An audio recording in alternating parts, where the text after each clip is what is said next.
Generally देखा जाए तो प्रेसिडेंट आते हैं तो चीफ मिनिस्टर भी आना चाहिए, मंत्री भी आना चाहिए, लेकिन चीफ मिनिस्टर मैडम भी आए नहीं। बंगाल का ही बेटी हूँ, बंगाल में बहुत क्यों आने ही नहीं देते।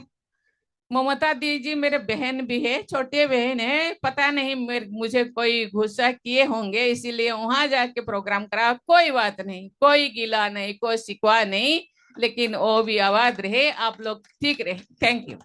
जब देश की राष्ट्रपति सिलीगुड़ी आई, उनके साथ राजनीति हुई, उनके साथ अपमान हुआ, उनके साथ दुर्व्यवहार हुआ। और सिर्फ ये राष्ट्रपति जी का अपमान नहीं हुआ, 140 करोड़ हिंदुस्तानियों का ये अपमान हुआ है, बंगाल की जनता का अपमान हुआ है, आदिवासी समाज का अपमान हुआ है, संथाली समाज का अपमान हुआ है। और टीएमसी सरकार ने राष्ट्रपति जी की बेइज्जती करने में कोई भी कसर नहीं छोड़ी। टीएमसी ने बहुत बड़ा पाप किया है और आदिवासी समाज, संथाल समाज इस घाव को कभी भूलेगा नहीं, कभी माफ नहीं करेगा। 100% আমি পুরো সময় ছিলাম এখানে, 3-4 ঘন্টা আমি ছিলাম।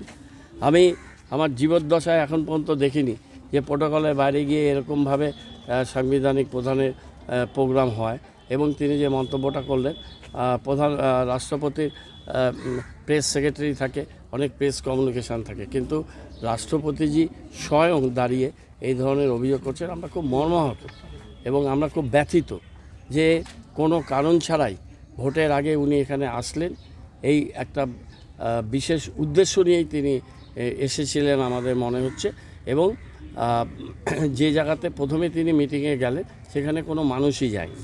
সেটা তো রাজ্য সরকার কিছু করতে পারে না, সেটা সেই এনজিও সংস্থা যারা প্রোগ্রাম করেছে এবং রাষ্ট্রপতি ভবন থেকে মনিটর্ড হয়েছে, যার চেয়ারপারসন এক সময় দ্রৌপদী মুর্মুজি ছিলেন, তারা বলতে পারবেন। রাজ্য সরকারকে কেন দোষারোপ করা হচ্ছে? উনি বলছেন যে মুখ্যমন্ত্রী আমার বোনের মতো এবং 100% তাতে তো কোনো সন্দেহ নেই। হ্যাঁ, এবং মানে আমিও বাংলারই মেয়ে, অথচ কেন উনি এই জায়গায় উনি প্রথম কথা ভারতীয় নারী, আমাদের দেশের সাংবিধানিক প্রধান তিনি। আমরা তাকে সর্বোচ্চ মর্যাদা দিই, সম্মান করি, প্রণাম করি। তার ভবন, তার রাষ্ট্রপতির যে সুবিশাল সেক্রেটারিয়েট, তার যে সংস্থা, তার যে সিকিউরিটি, রাষ্ট্রপতি ভবন থেকে পুরো প্রোগ্রাম রেকি করে তার ডিটেল নিয়ে তারা তাদের সেন্ট্রাল এজেন্সি আছে। আপনারা কি বলছেন? এখানে তাদের সমস্ত বিশাল অ্যারেঞ্জমেন্ট এবং সাংবিধানিক প্রধানের তার নিজস্ব রাষ্ট্রপতি ভবনের নিজস্ব সেট আপ, বিশাল একটা ভারতীয় গণতন্ত্রের সাংবিধানিক প্রধান এবং তার সেন্ট্রাল গভর্নমেন্ট ইন্টেলিজেন্সিয়া, তারা সবাই মিলে এই জায়গাটা ঠিক করেছে। রাজ্য সরকারকে বলেছেন যে এই জায়গায় পরিকাঠামো যা যা করে দেওয়ার সেটা রাজ্য সরকার করেছে। রাষ্ট্রপতি ভবন থেকে পুরো প্রোগ্রাম অ্যাপ্রুভ করা হয়েছে। তারা কি না দেখে এটা করেছিলেন?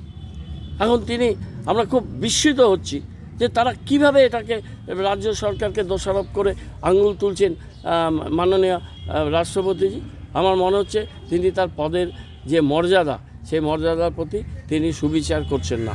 আমরা অতি বিনীতভাবে উইথ ফোল্ডেড হ্যান্ড আমরা মাননীয় মহামহিম রাষ্ট্রপতিজিকে বলতে চাই যে তিনি তার অফিসারদের কাদের কি ল্যাপসেস আছে সেটা তিনি তার আভ্যন্তরীণভাবে সেটা দেখুন। অকারণে ভোটের আগে রাজ্য সরকার, রাজ্য প্রশাসনকে দোষারোপ করবেন না। এটা তার পদের প্রতি শোভা পায় না, এটা তিনি তার পদের মহিমার প্রতি অবিচার করছেন।